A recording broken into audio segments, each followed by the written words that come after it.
I'm not going to go through all the things that you've done through your career because I said those in my opening statements, but Democrats on the committee say you don't have experience. What are you most proud of from your career in public service?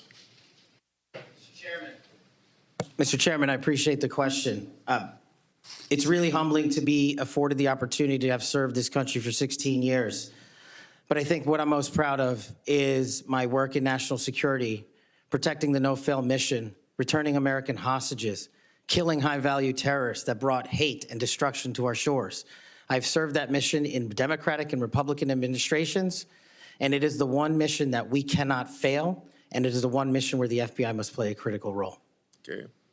As you well know, and you and I discussed this in my office, whistleblowers are critical to rooting out waste, fraud, and abuse. Their courage to come forward and make legally protected disclosures about government wrongdoing benefits the country. I think they're politically, they are good American citizens, just want the government to do what it's supposed to do. I think they're treated by bureaucracies, not just in the FBI, but throughout the bureaucracy, like skunks at a picnic. Will you protect whistleblowers from retaliation, unlike former Director Wray, and promote a culture at the FBI that values whistleblowers' important contributions? Absolutely, Mr. Chairman. I share in your beliefs about the importance of whistleblowers. So we've spent a lot of taxpayers' money ruining whistleblowers. Will you commit to ensuring that no taxpayer money will be used to identify and retaliate against whistleblowers? Senator, if I'm confirmed, it will not. Okay. You and I have heard a lot of criticism about various statements about January 6th. You said, quote, those who broke actual laws should be prosecuted, end of quote. But you've also called out the partisan nature of prosecutions and compared how the Biden Justice Department treated January 6th defenders with how they ignored many other crimes.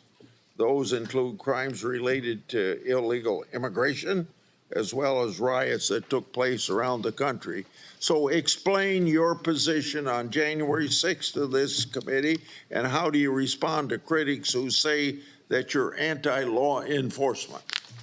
Mr. Chairman, I greatly appreciate the question, the opportunity to discuss that. If anyone wants to consider me as anti-law enforcement, then look at my 16 years in government service, whether I was trying 60 jury trials in state and federal court upholding the rights of the indigent and breathing life into constitutional due process, or later as a national security prosecutor, where I served this country and overseas, and later when I was a Joint Special Operations Command civilian embedded with SEAL Team 6 and Delta, chasing down some of the most high-value target terrorists there are on this earth and successfully achieving a mission end state. I have always respected law enforcement. I have taken that oath and will take that oath again, God willing, to be the next director of the FBI. As for January 6th, I have repeatedly, often, publicly, and privately said there can never be a tolerance for violence against law enforcement. And anyone that commits an act of violence against law enforcement must be investigated, prosecuted, and imprisoned. And on January 6th, I said the same thing about acts against law enforcement.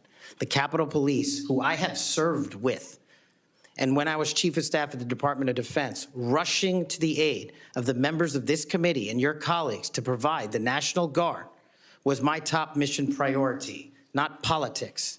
And that is my love of this country to protect our laws and our way of life. And it was no different. If there's any ever corruption, I have been the first to call it out. And I will continue to call out corruption in government service because it is a privilege to serve this nation. Thank you, Mr. Chairman. Outside of this committee, and some people on this committee have accused you of promoting the QAnon movement. My colleagues have already asked your future boss, Mr. Bondi, many questions about this. I think it's easy to see these attacks for what they are, guilt by association. Are you a follower or promoter of QAnon?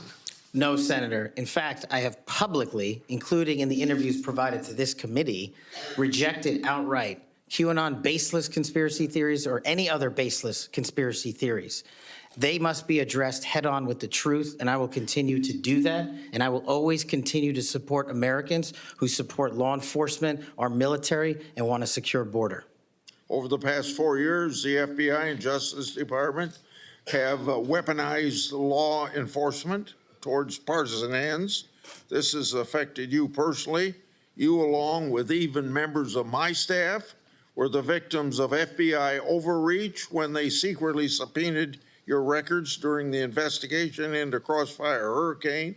Inspector General Horowitz of Justice Department was right to say actions like this have a quote, unquote, chilling effect on whistleblowers. How do you intend to make sure that this kind of misconduct never happens again? Senator, this may be one of the scenarios that most uniquely qualifies me to take command at the FBI. Having been the victim of government overreach and a weaponized system of justice and law enforcement, I know what it feels like to have the full weight of the United States government barreling down on you. And as the Biden Inspector General determined, those activities by the FBI and DOJ were wholly improper and not predicated upon law and facts. I will ensure, if confirmed, that no American is subjected to that kind of torment, to that kind of cost, financially and personally.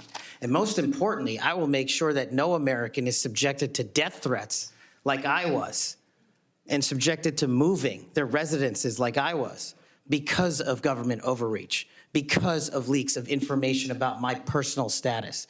If confirmed as FBI director, Mr. Chairman, you have my commitment that no one in this country will feel that pain. Hey everyone, I'm Emily Campagno. Catch me and my co-hosts Harris Faulkner and Kaylee McEnany on Outnumbered every weekday at 12 p.m. Eastern, or set your DVR. Also, don't forget to subscribe to the Fox News YouTube page for daily highlights.